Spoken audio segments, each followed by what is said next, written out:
Are you ready for a story that will turn your perception of business, intrigue, and betrayal upside down? When Penelope Washington walked into the office of Marshall & Reed Consulting, she thought she was going for a job interview. But a few hours later, her former potential boss was already sitting in a police car, and she owned 51% of the company. How? Why? Who was hiding the truth? And most importantly, who is the real villain of the story? Watch to the end. The denouement will shock you. Penelope Washington adjusted her navy blazer one last time before entering the gleaming glass tower of Marshall & Reed Consulting. Her heart thundered against her ribs, but her expression remained composed, a skill she'd mastered through 15 years of navigating corporate America's choppy waters. "You've got this," she whispered to her reflection in the elevator's polished doors. MBA from Wharton. 12 years of senior management experience. For company turnarounds. The elevator announced the 47th floor with a gentle chime. Penelope's heels clicked against the marble floor as she approached the reception desk, where a young woman offered a practiced smile. "I'm here to see Mr. Robert Marshall. I'm Penelope Washington, 10 a.m. appointment. Please take a seat. Mr. Marshall will be with you shortly." 20 minutes passed, then 40. Penelope noticed other candidates, all white, mostly male, being ushered in ahead of her despite arriving later. Her jaw tightened, but she maintained her dignified posture. Finally, a door opened. "Ms. Washington?" Robert Marshall emerged, his silver hair perfectly coiffed, his smile not quite reaching his eyes. "So sorry for the delay. You know how these things go." Penelope rose, extending her hand. "Of course, Mr. Marshall. Thank you for seeing me." His handshake was brief, barely a touch. Inside his office, Robert settled behind an imposing mahogany desk, glancing at her resume with feigned interest. "So, Penelope, may I call you Penny?" "I prefer Penelope, thank you." He waved dismissively. "Tell me about yourself. Where are you from?" "Originally, I mean..." The subtle emphasis on originally made her stomach clench. "I was born and raised in Philadelphia, Mr. Marshall. I completed my undergraduate studies at..." "Fascinating," he interrupted, still not meeting her eyes. "And how did you hear about this position?" "Through Thomas Chun, your former VP of operations. We worked together at..." "Ah yes, Thomas." Robert's expression soured. "He recently left us to pursue other opportunities." Penelope knew Thomas had filed a discrimination lawsuit against Marshall & Reed, but she kept her face neutral. His leadership skills were exceptional. "Indeed." Robert finally looked up, his pale blue eyes cold. "Ms. Washington, I'll be frank. We have a certain culture here at Marshall & Reed.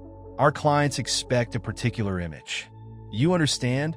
The blood rushed to Penelope's ears, but her voice remained steady. "I understand corporate culture perfectly, Mr. Marshall. My track record shows." Yes. He stood abruptly. "We'll be in touch. Jenny will show you out." The entire interview had lasted less than 10 minutes. As Penelope gathered her portfolio, she noticed something odd, a small red light blinking behind a desk plant. "A camera?" She pretended to adjust her shoe, confirming her suspicion. In the elevator, Penelope pulled out her phone and dialed a number. "Hello, Mr. Chun? It's Penelope Washington." "Yes, it went exactly as you predicted." She smiled grimly. "No, he has no idea who I really am, or that his father changed his will last month." Her fingers traced the edge of an envelope in her purse, the one containing documentation of her new majority ownership of Marshall & Reed Consulting, inherited from Robert's father, her godfather and secret mentor of 20 years. "Don't worry, Thomas. Things are about to change around here." Dramatically, as the elevator descended, Penelope allowed herself a small smile. Robert Marshall had just interviewed his new boss. He just didn't know it yet. Robert Marshall slammed his office door, causing the awards on his wall to rattle. The interview footage from last week played on his laptop, his own condescending voice filling the room. "Damn Thomas Chun," he muttered, running his fingers through his silver hair. First the lawsuit, now this leak. The video had surfaced on social media that morning, showing his discriminatory behavior toward multiple candidates, including Penelope Washington. His phone hadn't stopped ringing since. A knock interrupted his brooding. "What?" he barked. "Sarah Chun, Thomas's sister and HR director, entered with a stack of papers. Her usually warm face was steel. "The board wants these discrimination complaints addressed immediately," she said, dropping the files on his desk. All 37 of them. Robert's face reddened. Complaints? From who? Former employees, candidates, even clients. Sarah's voice trembled with contained anger. "And there's more. Your father's old secretary called. She's been trying to reach you about his will." "His will?" Robert scoffed. "That was settled months ago. I'm the sole heir." "Apparently not." Sarah's lips curved slightly. "There's been a development." As Sarah left, Robert's phone buzzed. A text from an unknown number. "Check your email." His computer chimed. The sender, Penelope Washington. Subject, your father's last letter. Robert's hands shook as he opened the attachment. "My dear son, if you're reading this, I'm gone. But before you celebrate your inheritance, there's something you should know. I've watched you destroy everything I built. Not through incompetence, but through hatred and prejudice. Remember the summer of '82? While you were at boarding school, I suffered a heart attack. A young black nurse saved my life. Her name was Marie Washington. Her daughter, Penelope, became my goddaughter. I've mentored Penelope in secret for 20 years. She has everything you lack: compassion, vision, and true leadership. By the time you read this, she'll own 51% of Marshall & Reed. You once told me some people don't belong in our world. You were right, but you were wrong about who those people are. Dad." Robert's coffee mug shattered against the wall. In her temporary office across town, Penelope reviewed the security footage from Robert's office. His reaction was exactly as expected. "Ms. Washington?" Her assistant poked his head in. "Thomas Chun is here." Thomas entered, looking concerned. "Are you sure about this timing?" Robert's dangerous when cornered. Penelope smiled, touching the locket around her neck. "Her mother's last gift before cancer took her." "I'm sure, but there's something else you should know." She opened her laptop, showing Thomas a document. His eyes widened. "This proves Robert knew about your mother's illness," Thomas whispered. "He deliberately denied her insurance coverage through the company." "Yes," Penelope's voice was ice. "And that denial delayed her treatment until it was too late. Robert Marshall didn't just refuse me a job, Thomas. He killed my mother." The locket felt heavy against her chest as she stood, staring out at the city skyline. "Tomorrow, we take everything from him. Everything." Behind her, Thomas gasped at something on the screen. "Penelope, there's more. According to these records, your mother's death wasn't the only one Robert covered up." She turned, her heart stopping as she read the name on the screen. James Marshall, Robert's father. Cause of death: suspected poisoning. The pieces suddenly clicked into place. Robert hadn't just inherited the company. He'd murdered for it. The early morning light filtered through the blinds of Marshall & Reed's executive floor as Penelope stood before the mirror in her temporary office, her mother's voice echoing in her memory. "Baby girl, sometimes justice wears a suit and carries a briefcase." Her phone buzzed, a text from Thomas. Security footage confirms it. Robert visited his father's house the night before his death. He was carrying a small vial. Penelope's hands trembled as she typed back, "Send everything to our lawyers. But don't move on it yet." A knock at her door. Sarah Chun entered, her face ashen. "Robert's calling an emergency board meeting. He's trying to invalidate the ownership transfer." Perfect timing. Penelope smiled, though her heart raced. Let's give him exactly what he wants. The boardroom hummed with tension. Robert stood at the head of the table, his usual polished demeanor cracking around the edges. "This is preposterous," he shouted, waving documents. "This company has been in my family for 3 generations. Some random woman can't just..." "Random?" Penelope's voice cut through the room as she entered. "Is that what your father thought when he changed his will, Robert?" The board members murmured as Penelope took her seat. Robert's face contorted. "You manipulated a sick old man." "Speaking of sick," Penelope interrupted, sliding folders to each board member. "Let's discuss your father's autopsy report." The color drained from Robert's face. "That's confidential medical information." "The police didn't think so." Penelope turned to the board. Pages 3 through 7 detail traces of a rare poison.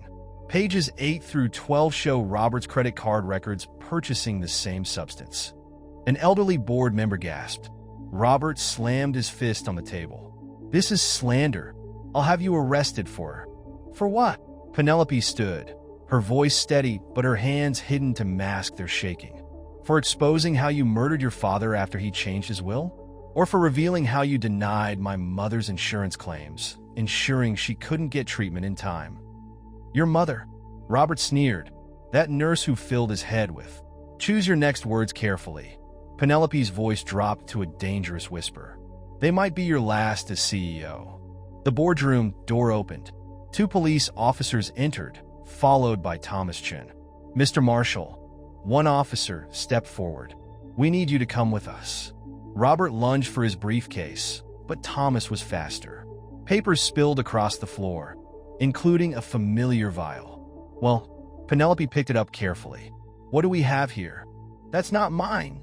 Robert's voice cracked. "She planted it. This is all a setup." As the officers led Robert away, Penelope noticed something odd about his briefcase's lining. She pulled at a loose thread, revealing a hidden compartment. Inside was a single photograph. Her mother, Robert's father, and a baby dated 1985. On the back, in James Marshall's handwriting, "My daughter, Penelope." Penelope's world tilted on its axis. She wasn't just James Marshall's goddaughter. She was his child. Thomas grabbed her arm as she swayed. "Penelope? What is it?" She handed him the photo, her voice barely a whisper. "I'm not just taking Robert's company. I'm taking back my birthright." And he knew. He must have known all along. The photograph trembled in her hands as the truth sank in. Robert hadn't just murdered their father. He tried to erase his own sister from existence. The holding cell's fluorescent lights cast harsh shadows across Robert's face as he stared at his reflection in the two-way mirror. His perfectly tailored suit was wrinkled, his silver hair disheveled. Behind him, the door opened. "Your lawyer's here," the guard announced. Instead of his attorney, Penelope walked in. Robert's laugh was hollow. "My dear sister," he spat the word like poison. "Come to gloat." Penelope sat across from him, placing the old photograph between them. "How long have you known?" "Since that night." Robert's eyes grew distant. "I overheard Dad talking to your mother. He was going to announce everything at the company's anniversary gala. Acknowledge his secret daughter. Destroy our family's reputation. So you killed him." Penelope's voice cracked. "And then made sure my mother couldn't get her cancer treatment." Robert leaned forward, his mask finally slipping. "You want to know the funny part? Dad never legally changed your birth certificate. You have no proof you're his daughter. The company is still mine." A smile played at Penelope's lips. "Are you sure about that?" Meanwhile, in the Marshall and Reed boardroom, Thomas Chun addressed the assembled employees. "As interim CEO, I'm announcing several changes," he began, but was interrupted by commotion at the door. Catherine Marshall, Robert's mother, burst in. "This company belongs to my son." "Actually, Mrs. Marshall," Sarah Chin stepped forward with a document. "You might want to see this." The paper was yellowed with age, a birth certificate from 1985. But what made Catherine collapse into a chair was the mother's name. Her own. "No Catherine Guisper." "That's impossible." Sarah's voice was gentle but firm. "DNA tests confirm it. Penelope is your daughter, given up for adoption and raised by Marie Washington. You were the nurse who had an affair with James Marshall." The room erupted in gasps. Catherine's hands shook as she read the document. "Robert knew," she breathed. "He knew his own sister was—" The doors opened again. Penelope entered, her eyes fixed on Catherine. "Hello, Mother." Catherine stood on trembling legs. "I never wanted— They told me you died at birth." "Who told you?" Penelope asked, though she already knew the answer. "Your grandfather." Catherine wiped her tears. "He said it was for the best, to avoid scandal. I was just a nurse and James was married to someone else then." Thomas cleared his throat. "There's more. We found this in Robert's private safe." He played an audio recording. Robert's grandfather's voice filled the room. "The child is taken care of, son. Marie Washington agreed to raise her as her own. Your mother never needs to know her baby lived. The family name is protected." Penelope's world spun. Not only was she James Marshall's daughter, she was also Catherine's. And Robert had known everything. Mrs. Marshall, an FBI agent, stepped forward. We need to ask you some questions about your father-in-law's involvement in this cover-up. Catherine straightened her spine, something fierce flickering in her eyes. I'll tell you everything. Starting with the night, he threatened Marie Washington to keep her silent. But as Catherine began to speak, Penelope noticed something odd in her behavior. A subtle glance at her phone, a slight tremor in her hand that didn't match her tears. Then she saw the text on Catherine's screen. Everything in place. I will be out tonight. Stick to the plan. Gee. Penelope's blood ran cold. There was another player in this game. Someone powerful enough to arrange Robert's escape. And her newfound mother was working with them. The midnight storm lashed against the windows of Marshall and Reed's executive floor. Penelope stood in her father's old office, watching lightning illuminate the city skyline. Her phone buzzed with an urgent alert. Robert had escaped custody. I know you're here, she called out to the seemingly empty room. Both of you. The office door clicked shut. Robert emerged from the shadows, followed by Catherine. Clever girl, Robert sneered, rain dripping from his prison clothes. But not clever enough. Who's G? Penelope asked, her finger hovering over the panic button under the desk. The mysterious person helping you? Catherine's laugh was bitter. You really don't know? Show yourself, dear. A third figure stepped out of the darkness. Gerald Marshall, Robert's grandfather, the man who had orchestrated the original cover-up 90 years ago. Hello, Penelope. The elderly man's voice was steel wrapped in silk. I've waited a long time for this reunion. Penelope's mind raced. You're supposed to be dead. Like your mother? Gerald smiled coldly. Marie Washington was getting too close to the truth. About the company's real business. What truth? Why do you think we're worth billions? Robert cut in. Dad discovered what grandfather was doing. Using the company to launder money for some very dangerous people. That's why he had to die. And now, Gerald stepped forward. You've forced our hand again. Catherine, the documents. Catherine moved to the safe, but her hands trembled as she reached for the dial. I'm sorry, Penelope, she whispered. They have my other daughter, your sister. Penelope's world tilted. Another child? Enough! Robert grabbed Penelope's arm. Open the safe, mother. Those documents prove everything. But Catherine straightened, turning to face them. No. Gerald's face darkened. What did you say? I've lost one daughter for 30 years, Catherine's voice strengthened. I won't lose another. She pulled out a recorder from her pocket. The FBI has everything. Your confession about Marie, about James, about the money laundering. I've been wearing a wire all night. Robert lunged for the recorder, but Penelope was faster. She grabbed his arm, using his momentum to slam him into the desk. It's over, she said, as FBI agents burst through the door. Gerald remained eerily calm as he was handcuffed. You have no idea what you've done. The people we work for are also in custody. Thomaston stepped in, holding up his phone. The raid just finished. All accounts frozen. As the agents led Robert and Gerald away, Catherine collapsed into a chair, sobbing. Your sister, she breathed. Rachel. She's safe. The FBI found her. Penelope knelt beside her birth mother, emotions warring inside her. Why didn't you tell me the truth sooner? Because I was a coward, Catherine took her hand. But watching you these past weeks, you're everything I wish I had been. Everything Marie raised you to be. Penelope squeezed her hand, thinking of the mother who raised her. Tell me about Rachel. She's 17, and she's been asking about her big sister. As dawn broke over the city, Penelope stood at her father's desk, now her desk, looking at two photographs. One of Marie Washington, the mother who raised her, and one of Catherine with Rachel, the family she never knew she had.